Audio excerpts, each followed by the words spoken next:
O-O-T-C. Hey, that's cool. You got a podcast? Well, I didn't know that. That's cool. Now you do. Welcome. We are back. Oh, that's cool. OTC's very own podcast on all of the amazing people we work with right here at Ozarks Technical Community College.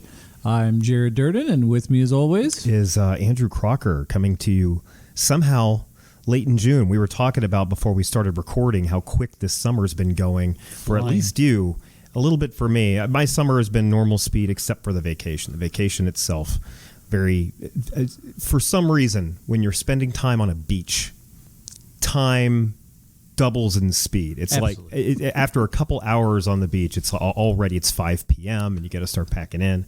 My preferred vacation, though, if I get on the beach for at least a couple days, it's like wiping my slate clean, and I feel refreshed.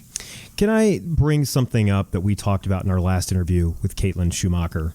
I've been thinking about it a lot since we've been talking about it. Because today is June 24th. I will allow our audience who is listening to this in the future to look back and figure out what major national story happened today on June 24th. But it made me think of something we were talking about with Caitlin Schumacher. Because we talked, since she is an adjunct here but also works in local news, one of the questions you and I kept coming back to was, why do people blow over local news, but they're obsessed with national news? And I think I have a theory, and I want to test it against you, sir. Please. I think we care about the national news because national news tends to be about our principles and our beliefs, what we want to see happen, without having to worry about the granular details. Because the granular details of how to put our beliefs into action tend to be handled at the lowest level, at the states and at the local level. They have to worry about the minutia of how we're going to take these broad things that we believe or don't believe and put them into action. Now, we know nothing about how to put stuff into action. We don't dive into the details very often, but we all glob towards these very broad categories of our beliefs. And we want to see America look more like those beliefs. And I think that's why local news is less attractive, because it's less about grand pronouncements of your society and more about, okay, so we got such and such money. How are we going to spend it for these centers versus these community outposts and so on?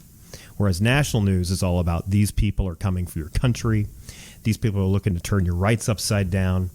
What do you think? Do you think national news is more attractive primarily because it can be more grandstandy than local news? I am going to agree with you and take it to one step further psychologically. I think because at the granular level, your beliefs then are actually tested. So if you're listening to the local news and something comes up, it's actually actionable for you because it's near you, right? It's close to you. You actually have some stake in it. Yeah. And when it's grandstanded at a national level, it's easier to all you have to do is agree, right, or disagree. Yeah. And so I think it's a little more comfortable to have that distance than it is to actually think about it as... I was thinking back to even to tie this into a third subject, which was the school board elections we had back in April.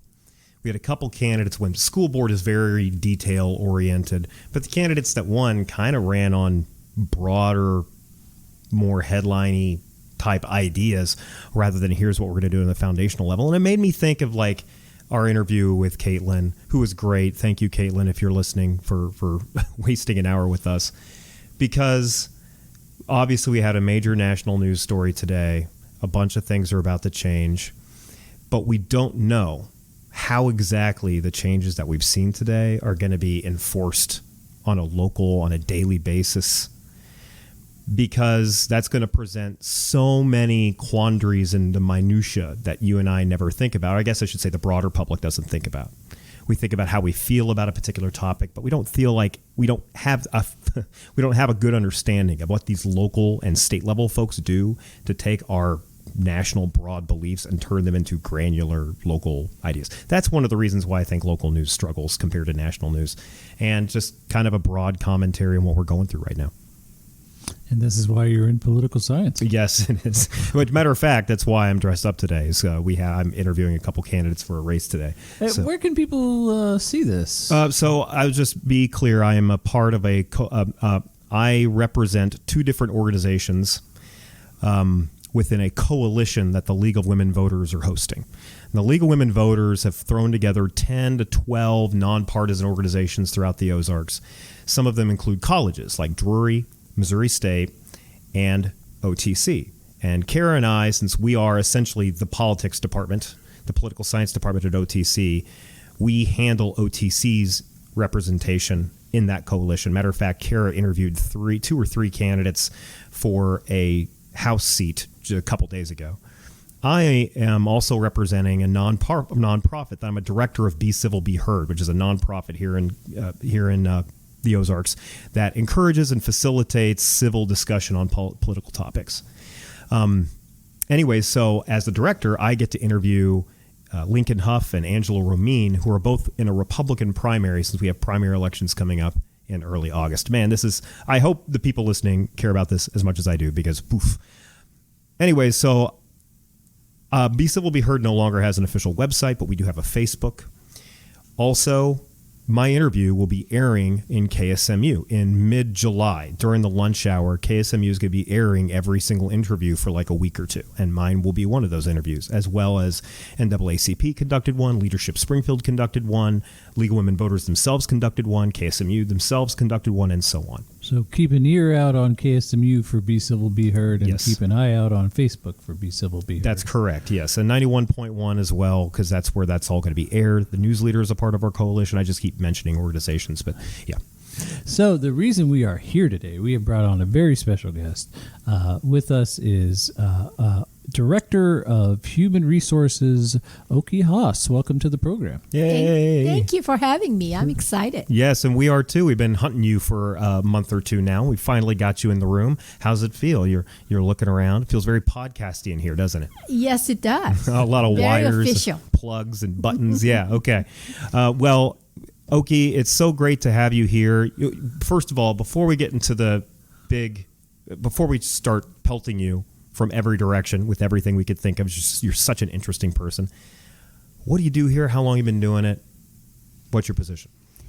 My position is to basically oversee the human resources department with all of the functions that we do, such as recruitment of new employees to fill the positions that gets vacated or new positions that are created, faculty and staff, basically, and employee benefits and payroll, employee relations, just to name a few.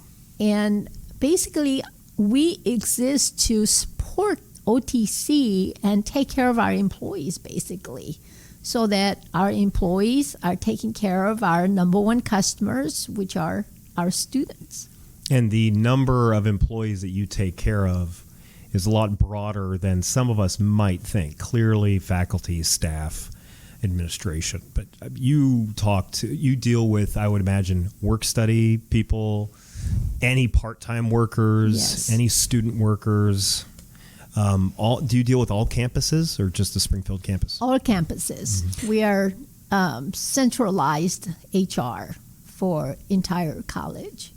Would you describe the position as, human resources is murky? You are a perfect example of actually what Jared and I were talking at the top here, of taking broad concepts of what the college wants to accomplish. And you're the granular detail person. You have to put all of that into, what phrase would you use for that? Is that enjoyable? Is it rewarding? Is it difficult? Describe what it is like to have that position. All of the above. Definitely, I think anyone who goes into human resource profession, excuse me, I think they would have to like working with people. If you don't, you probably shouldn't be in human resources. So I would say yes, it's very pleasurable and satisfying to work with people, but then people are complex and there, sometimes difficult issues arise among people or from individuals, and sometimes dealing with those issues are difficult. Is there something in the human resources purview in your job in what human resources are responsible for that would surprise people? I think all of the details that are involved in hiring someone, all the way to putting them in their position and making sure that they have everything that they need to start working.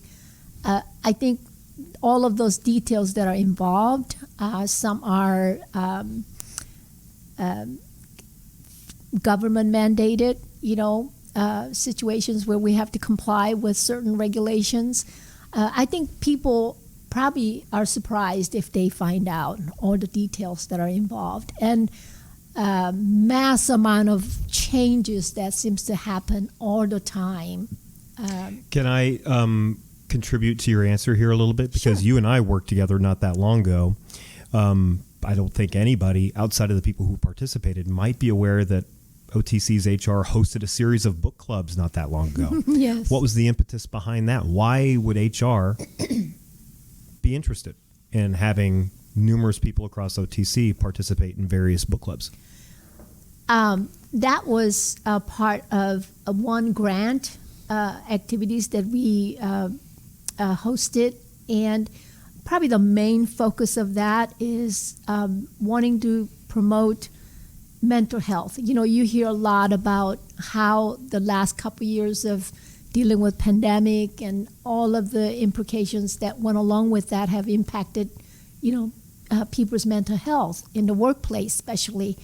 And I think this grant is primarily focused is suicide prevention, but mental health is directly related to suicides, and promoting and wanting to make sure that our employees feel connected and that they experience sense of belonging.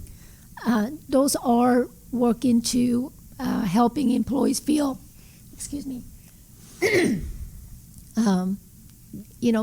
happy in the workplace. Maybe they feel a little more that somebody care about them, or they feel like they have someone they could count as a friend or someone who would listen to them.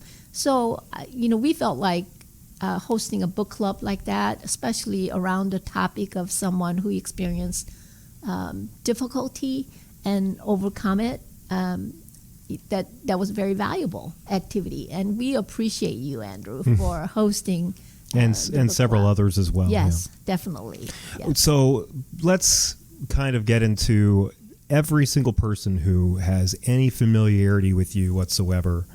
And I had mentioned, Ocki Haas. We're chatting with Ocki Haas before long. They're like, you have to talk about this. First of all, let's cover the basic. How long have you been in your position? Just over 3 years. And can you walk us through a little bit of your autobiography here as to how where your upbringing was and what brought you to Springfield, Missouri as HR director? Okay. I don't want to go into a long detail, but I grew up in a country of Korea, and people ask, is it north or south? And I always tell them south. Yeah. If you're in North Korea, you cannot get out, I could see you doing a sprint across the demilitarized zone. Yes, exactly. But anyway, I grew up in a small country village in Korea until I was age 15. And then I immigrated to United States. And of all places, I ended up in South Haven, Mississippi. And I was high school age, so my parents put me into high school. And even though I have taken some English classes in junior high in Korea, learning some grammars and ABCs did not help you learn how to communicate in English. So I basically was not able to communicate, speak the language, so I had to learn. And a counselor there at the high school was very instrumental in providing me with the tutor, which was another student, and she and I basically sat in counselor's office, just really basic, like what color is this, and so that's how I learned to speak English. And when you're immersed in a new culture and you are forced to integrate and have to immerse, you learn quickly. So after about a year, I could start to communicate. And so from there, I attended a college here in Springfield, the one that's no longer existing. It's a Central Bible College. Yeah, CBC, sure. Yes, CBC. I learned through my church in South Haven area about the school. So I came there because they provide a small scholarship. And that's how I first came to Springfield. And then after I graduated from that college, went to many different places, like lived in Maui for a year, which was wonderful. Sure. Lived in Florida, California, just different places. And then I came back to Springfield back in 1989, and eventually ended up working at Evangel in their HR, quote, HR department. They didn't have an established HR department yet, but working with employee benefits. Went to work there back in 2001 and ended up establishing an HR department over there, and just enjoy working for many years. And then back in 2019, I applied for a position here because there was a position open for head of HR. So my favorite thing about your story is that there are about 8 different pit stops in there where we could have a half-hour conversation each. Let me ask you real quick.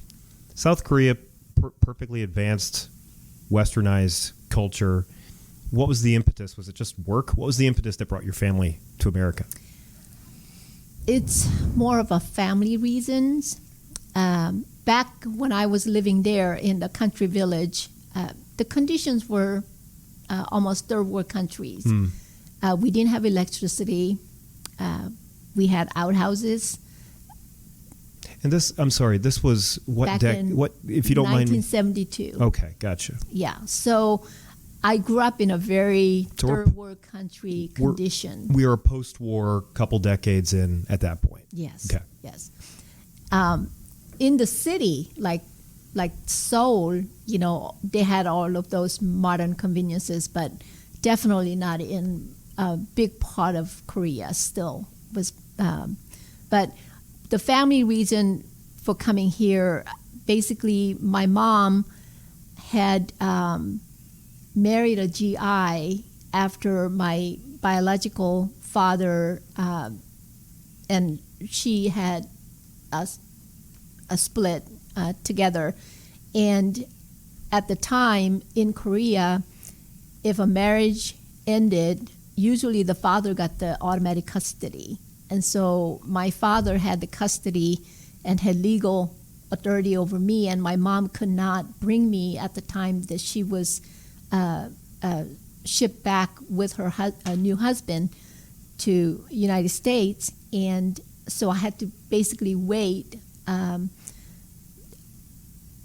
And so back in 1972, my father had passed away, and so my mom had the opportunity to be able to apply for adoption, and that's how I ended up coming to the United States.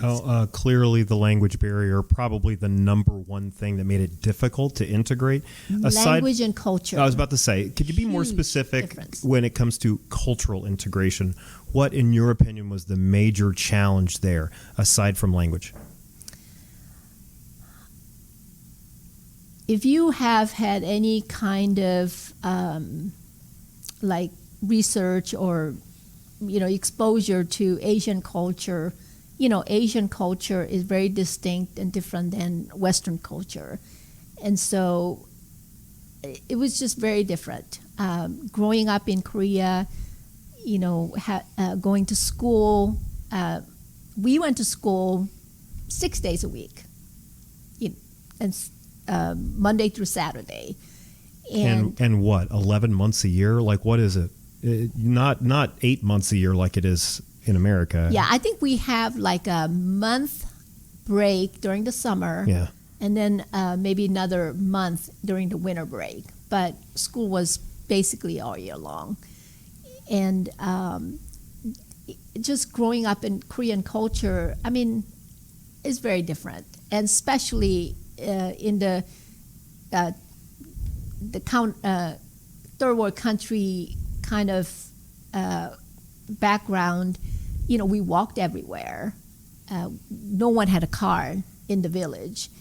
And even bicycles were, like, I didn't know how to ride a bike until I turned 16 here in the United States. And you should have seen me trying to learn learn how to ride a bike around my neighborhood.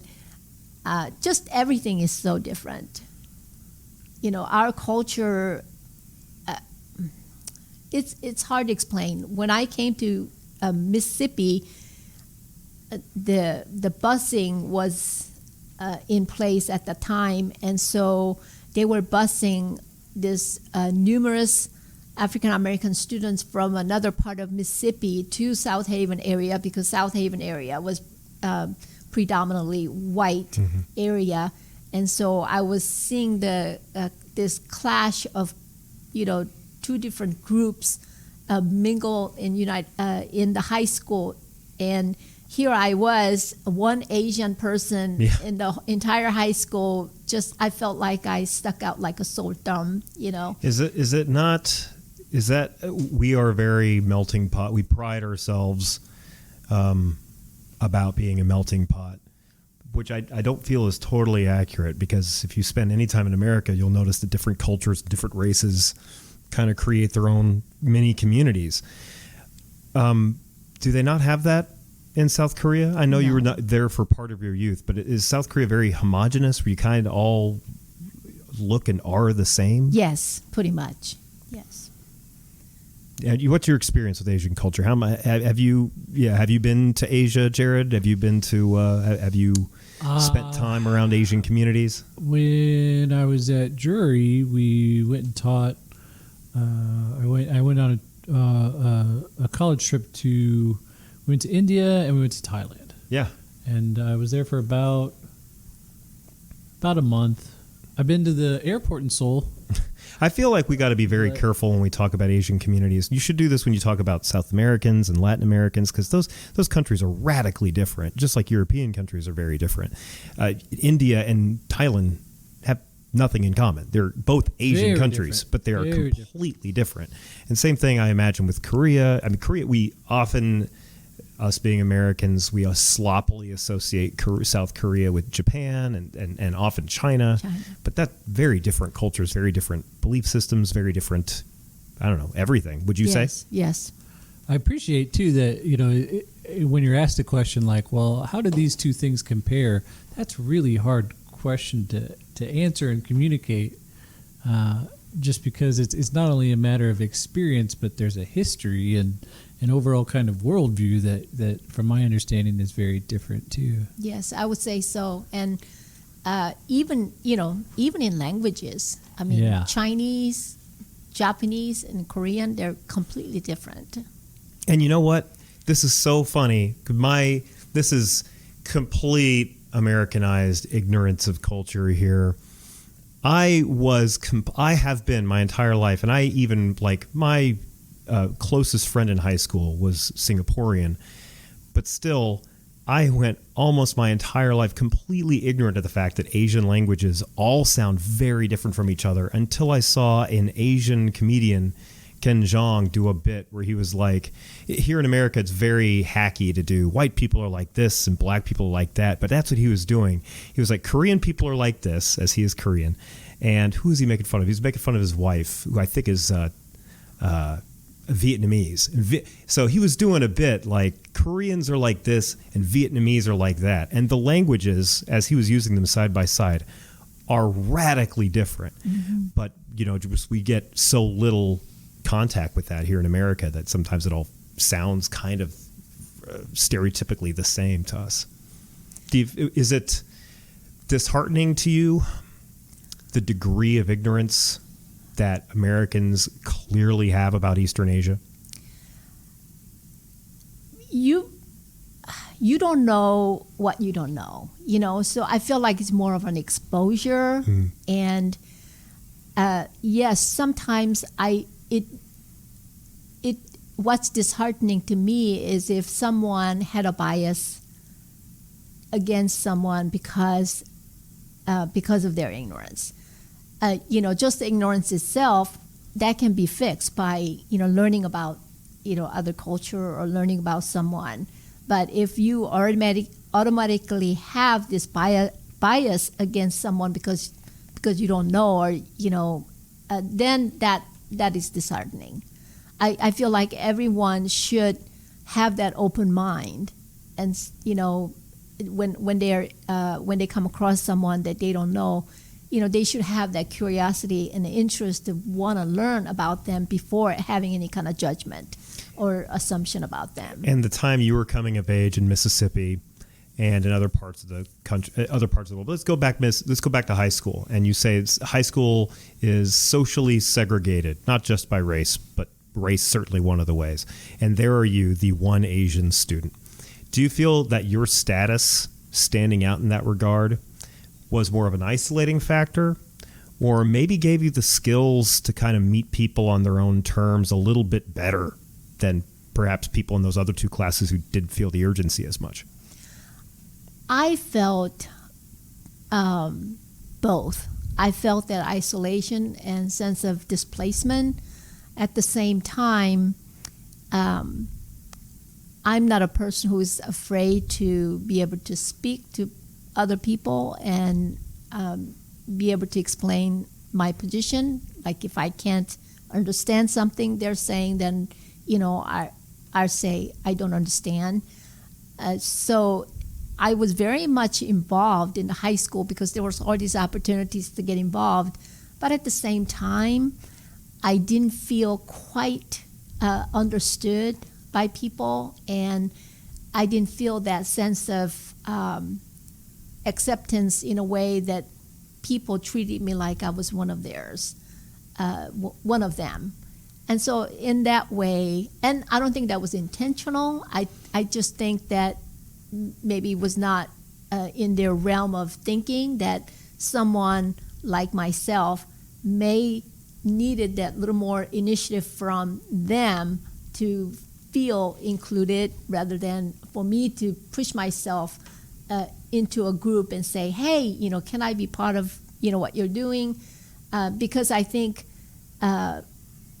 in Asian culture, we're more kind of respected. We tend to be more, a little more reserved and not push ourselves out there unless we feel that invitation.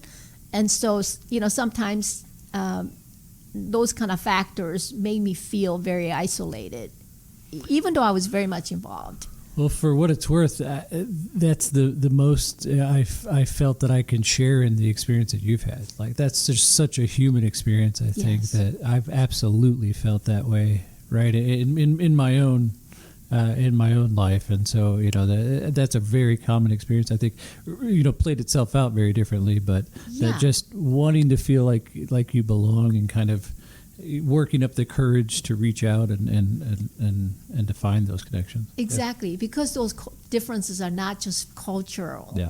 It comes from all kinds of differences that we have as human beings. And I also, if I can be a little autobiographical myself, as I'm a person of faith, and American culture is very individual based, Yes. not as community based. Yes. But you do get a welcome break from that on Sunday mornings and Wednesday evenings, those of you that go to church several times a week, because church, many, actually, I should qualify here, there are many churches in America that continue to embrace the individualism that makes America America. Do you feel that is, for at least Asian communities, do you feel, when you see our individualism, does it take you back? Do you see it from our perspective? How do you react to that? I do see it from that that perspective, because I think that a sense of individualism does propel Americans to be more independent and maybe take initiatives to be creative and inventive. But I feel like coming from that perspective of, like you said, faith, because after coming to America, I have embraced that faith as well. Growing up, my family didn't have any kind of faith background, and I was exposed to faith early on after I came to the United States, and I embraced that. So I would say for those of us who consider ourselves to be in that faith community, we need to go beyond thinking of individual to that community sense, and caring for others and giving for the good of that would benefit everyone instead of just me. That type of mindset. So something we like to ask our guests to kind of get to know them and to give them an opportunity to share a little more. Who is someone that you look up to, possibly a hero? The person that comes to mind as someone who I admire, and having as someone who has a incredible amount of courage to stand up in the face of huge obstacles, is a young woman, Malala, of Pakistan. Absolutely. Who Yousafzai is her last name. Yes, Yeah. I don't ask me to pronounce that. Yeah. Anyway, her story and just what she have accomplished in the face of obstacles, and it's just amazing. And so someone like that, I admire. I haven't read, but I saw she has written "I Am Malala," I believe it's Yes. called. Yeah, and she has a documentary out that I have not seen it. Just basically documenting her daily life, and she is a personal hero of mine as well. Yeah. Just anybody who might not be familiar with her, learn about her, please. She's amazing. But Yes. this is somebody who, as a teenage girl, advocated for women's rights and female education. Just education, yeah. and was shot in the face by somebody from the Taliban. She Yes. fully recovered, and now is one of the leading voices at. All right, now we're up and running. My apologies. She is. I just wanted to speak up and say that she was a personal hero of mine. I do wonder what her future can be. We seem to be in a place where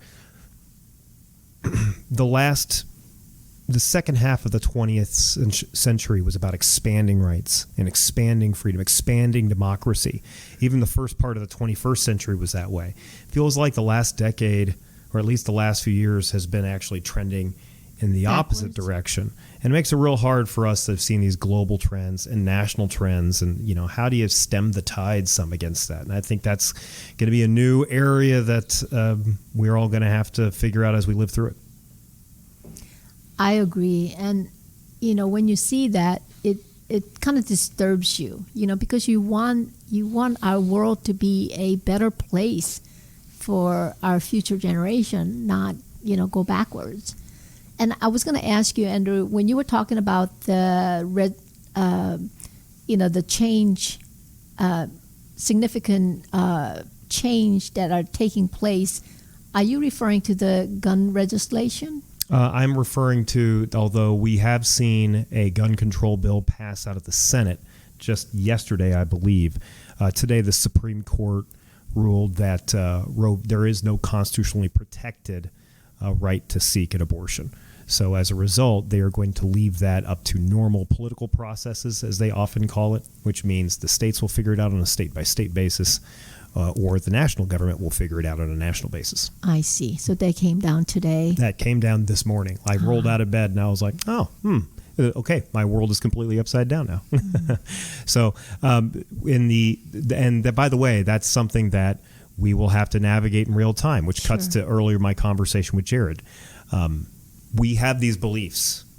We should allow for family planning. No, we should ban abortion. Well, okay, but how do you implement that on a daily basis? Now, OTC has broad statements that we believe in this and we believe in that, and you have to be that person for OTC policies, just like some of the local people have to be like that on some of these grand pronouncements at the national level.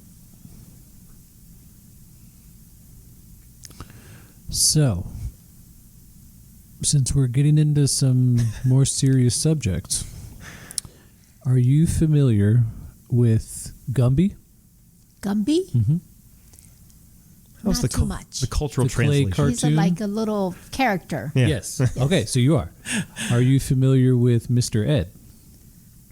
The horse from the show in the late 50s, early 60s? I don't That talks? Okay. The premise is that the horse can talk. If you'll imagine with us, like I said, we're getting into serious topics now. If a talking horse fought a clay cartoon, who would win? This is a question we asked every single guest. Gumby versus Mr. Ed, who do you think would win and why? I have no idea. What does your gut, Sorry to spring this on you.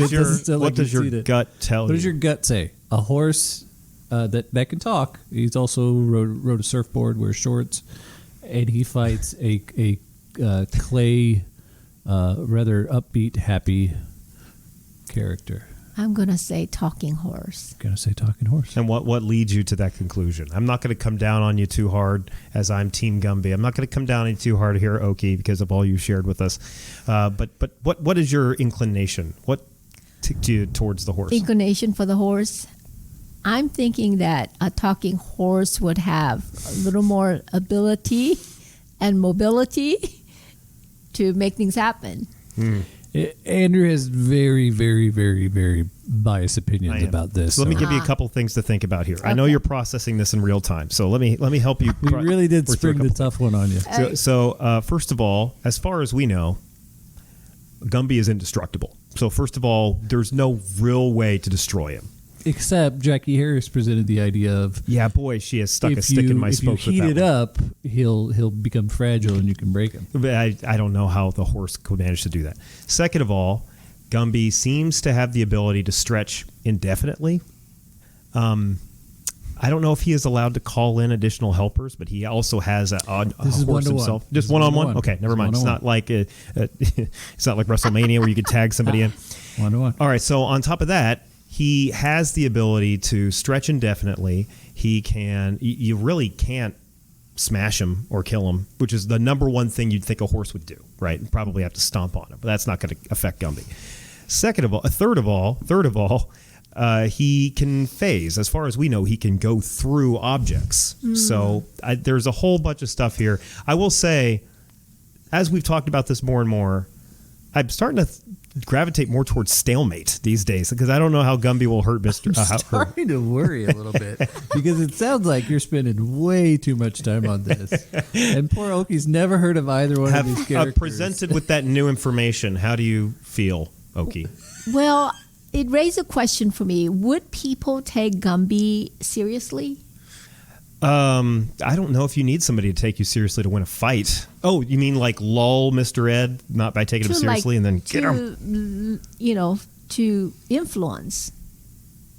Oh, like he might have his ego, his pride is right. He might feel good about himself. Oh, I see. Well, let's just say I need to look into Gumby and Mr. Ed a little more. Okay.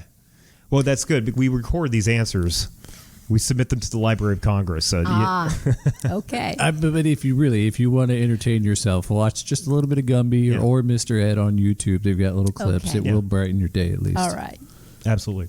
And I just wanted to lift things up there. Yeah, I know. We got into some real. I did not anticipate getting hard. Some conversations we are not going to solve today. No. But unfortunately are. And I assume happening. there's not a right or wrong answer to No, that There question. is not. Yeah.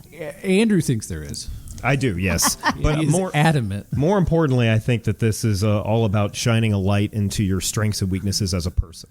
So it's hard for me to be too strict with you, considering you're walking into this fresh. But we'll have this next time I see you in the hallway. I'll quiz you, and then at that point I'll start forming some judgments. Okay.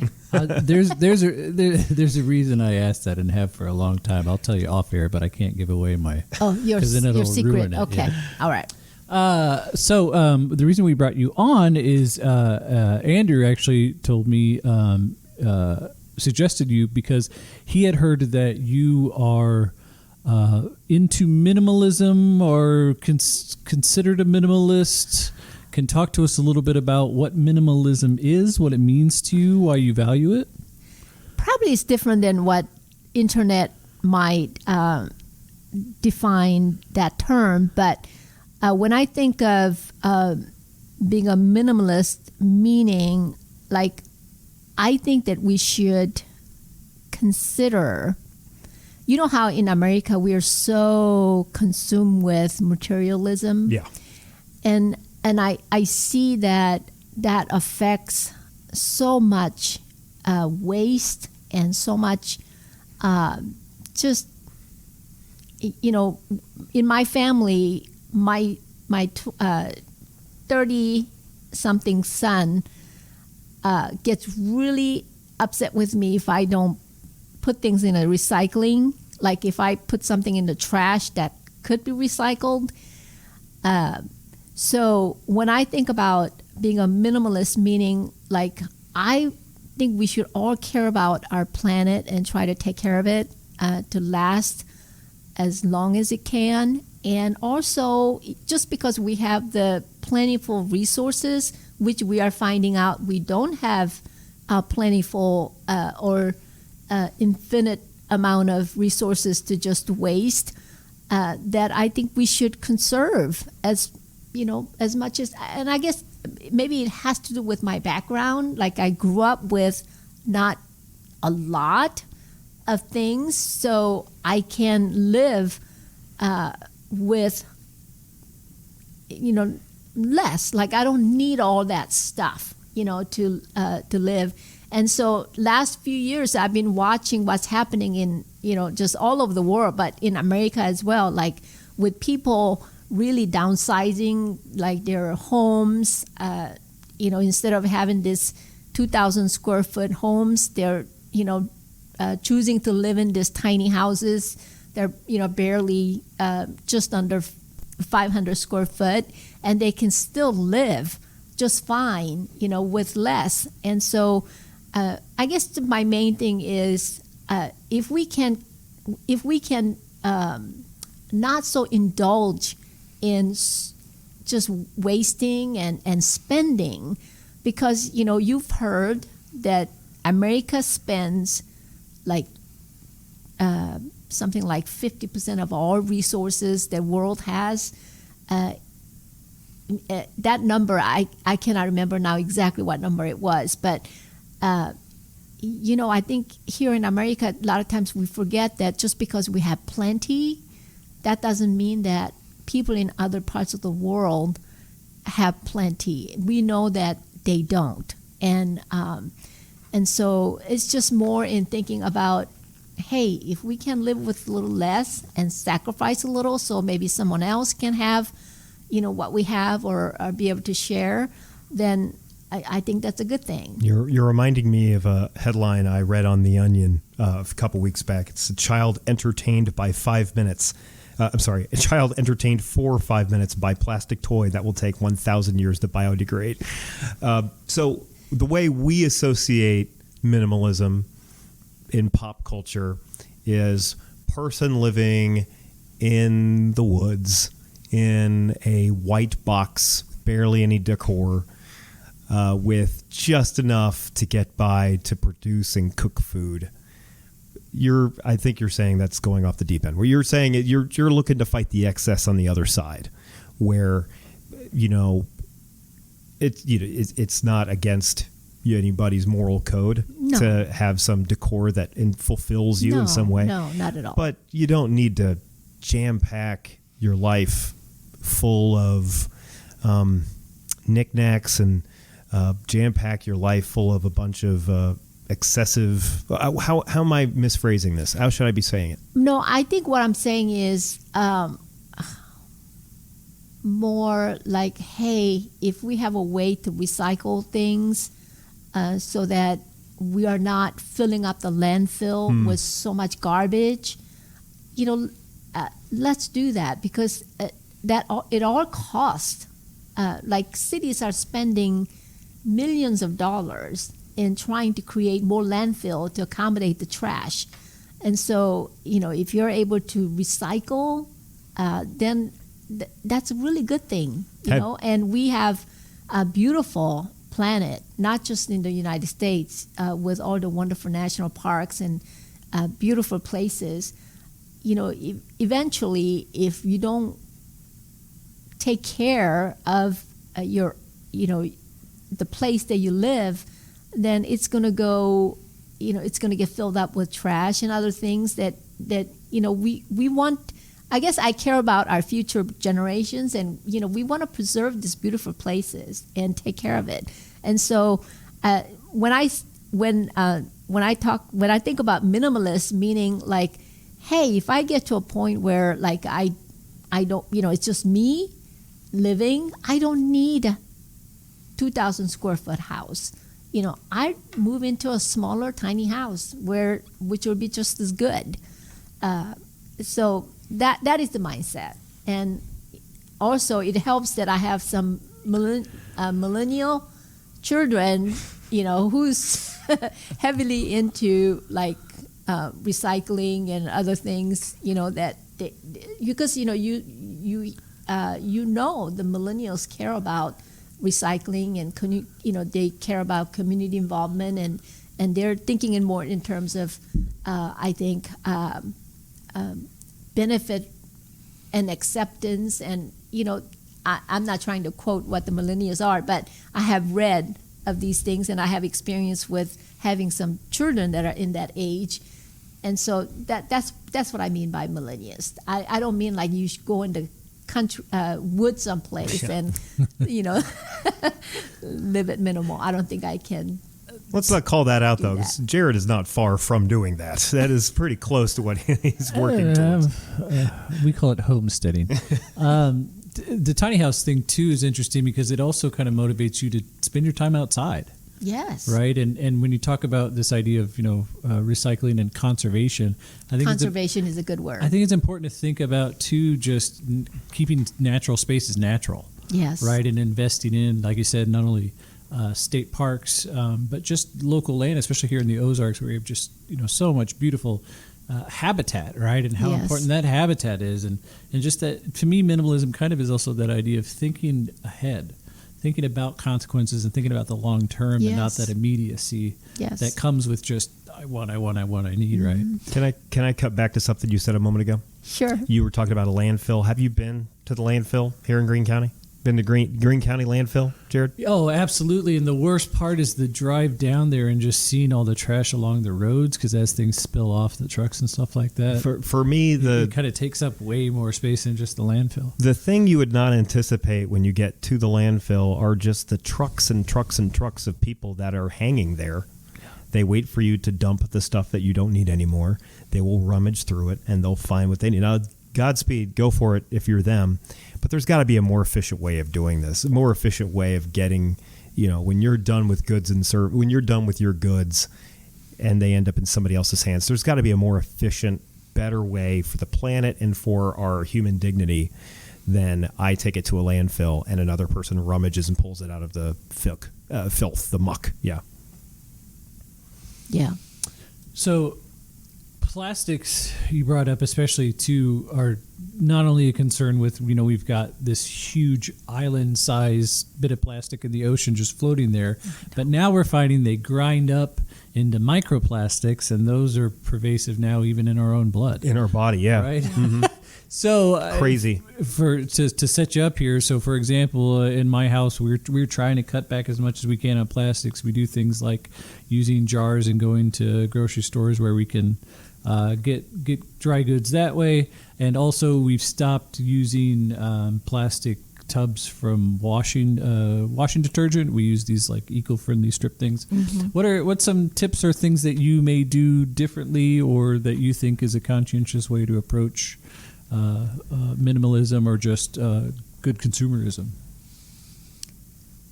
I do try to do those things that you mentioned. I probably am not